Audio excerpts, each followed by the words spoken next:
What's up guys, it's JayFerGaming here and welcome to my review of the 2014 Bahrain Grand Prix. Bahrain, it's not had the best publicity over the years. It used to be an incredibly dull race, barely any overtaking, barely any wheel-to-wheel racing. The race actually got cancelled in 2011, so not the best things about Bahrain in the past, but 2013, arguably one of the best races of the season, but that's not saying too much because it was a pretty dull season. A lot of wheel-to-wheel racing this year. Fantastic race, definitely the best race out of the three so far.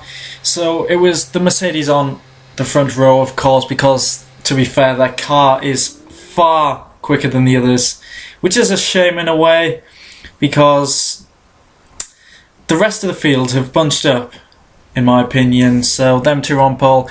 And it also was a night race for the first time. The cars looked fantastic. It was a great idea, and in my opinion there should be a couple more night races because it's great for the sport. It makes it more exciting visually. So the two Mercedes on the front row, going into the first corner, Hamilton took the lead. He got a slightly better start than Rosberg and they had a bit of a battle on the first lap.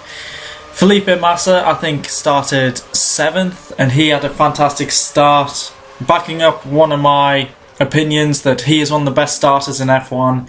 He used to prove that all the time at Ferrari, and he did the same again today. It was a pretty decent start. Vern suggested that someone tried to kill him, apparently. I can't remember who crashed into him, but yeah. Based on what happened later on in the race, I doubt that was the case because of Pastor Maldonado, but we won't go there yet. So, going into lap around, I think it was around 16-17, Rosberg was having a go at Hamilton. Rosberg was probably faster overall over the weekend, but Hamilton defended quite well, even though Rosberg took over him a couple of times, but Hamilton pitted first. And Rosberg went on to the harder tyres, which gave him a bit of a disadvantage going into the second stint, but at the end he may have caught up, but we won't know because of the safety car that came out. But before that, there was a lot of dicing, basically racing for third place, which it's a shame, but there really was some good racing between the Force Indias, Williams and Red Bull pretty much for the third podium place.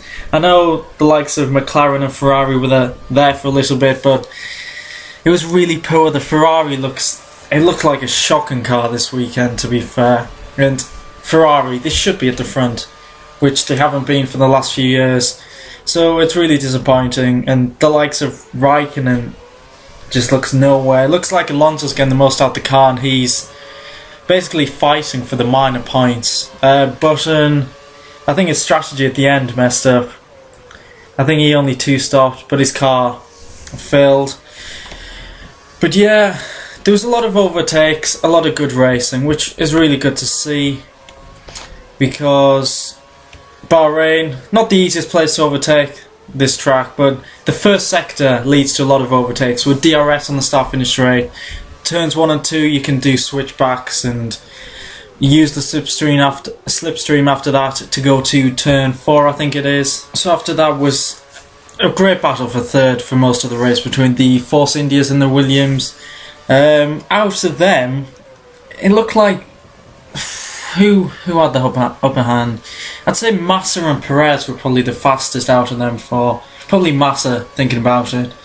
But obviously Williams didn't get the result that they probably deserved, because Perez was nowhere in the first two races.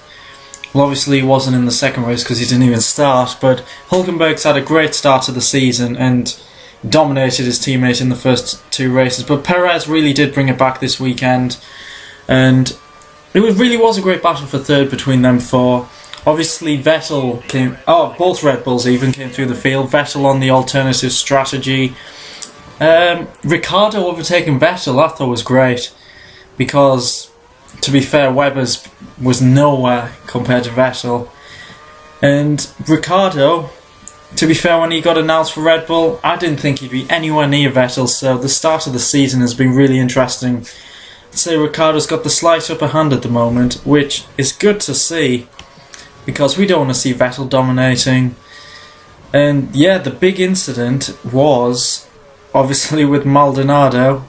That guy is insane, coming out the pits and just goes straight into Gutierrez, who definitely didn't expect that whatsoever. Flips the car, just crazy. And some of the pictures I've seen over the internet with Gutierrez upside down in midair, with Maldonado just behind him, it's crazy. And after the race, Maldonado gets given a 5-place grid penalty, and Ricciardo was given a 10-place grid penalty. It's stupid, some of these penalties, but that's how it is. Maldonado, disgrace. And Gutierrez, I'd say, was pretty lucky to come out of that uninjured, but obviously that brought out the safety car, which I think was with about 15 laps to go when that incident happened. So it brought everyone together and it really set up a grandstand finish. It was fantastic. So all the cars were brought together, but the Mercedes are so overpowered, so they just flew away from the rest of the field. But with Hamilton on the prime tyres and Rosberg on the options, I was so sure that Rosberg would win this race, and to be fair, he really should have.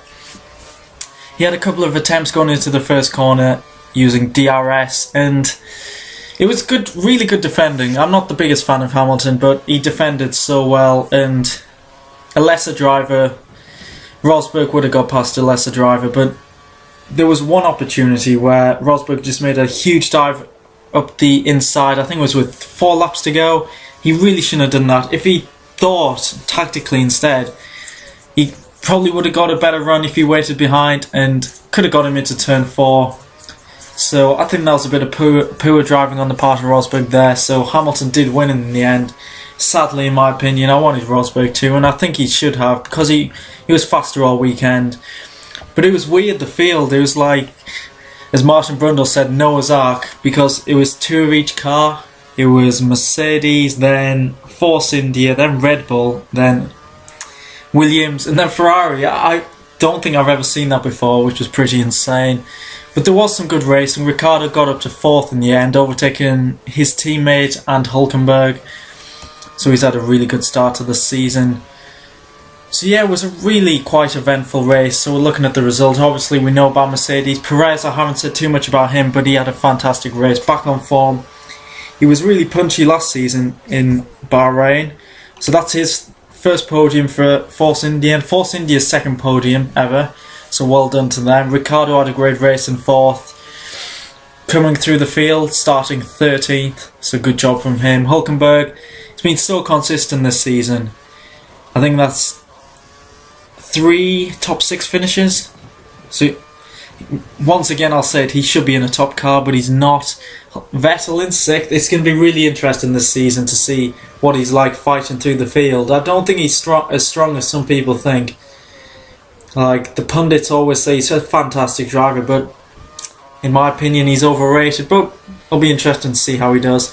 And the 2 Williams, they are going to be really disappointed, because I was sure that one of them would be on the podium, and I thought Massa would be. So it's a shame for him and Bottas, because they really had the pace to be up with the Force Indias, and I think the 3-stop strategy wasn't the way to go. I think 2-stopper was the winning formula, obviously shown by the Mercedes and the Force India. Ferrari 9th and 10th, my team, absolutely shocking. The car looks horrible.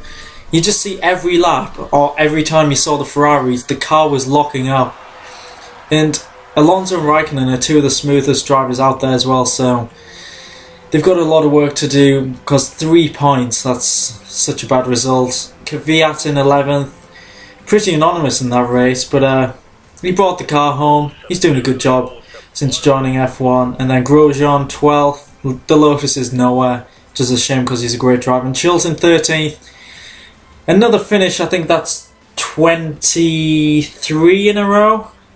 So it's amazing. He didn't come last as well, which is always an achievement. Maldonado, the less said about him, the better. Shouldn't be in F1. Kobayashi with another finish for Caterham. He's doing a good job since he's come back. It's good to see. Bianchi, he took out Oh yeah, he took out Sutil at the start of the race. Yeah, because they were having a battle at turn 4, where Sutil forced him off the track, and then later on, yeah, he just came up the inside and smashed into Sutil, which wasn't good driving there. So Bianchi this season hasn't been as dominant compared to Chilton as I thought. He's been pretty poor in wheel-to-wheel action as he crashed in Malaysia as well. And then the non-finishers, both McLarens, which is really surprising. Gutierrez, the upside down guy. Ericsson, Vernon, Sutil. So overall, race of the season so far. And I'm looking forward to China now, but sadly I think it's going to be Mercedes all the way. But I'm looking forward to a good race. Hope you guys are too. Hope you enjoyed this review, and I hope to see you in the next video.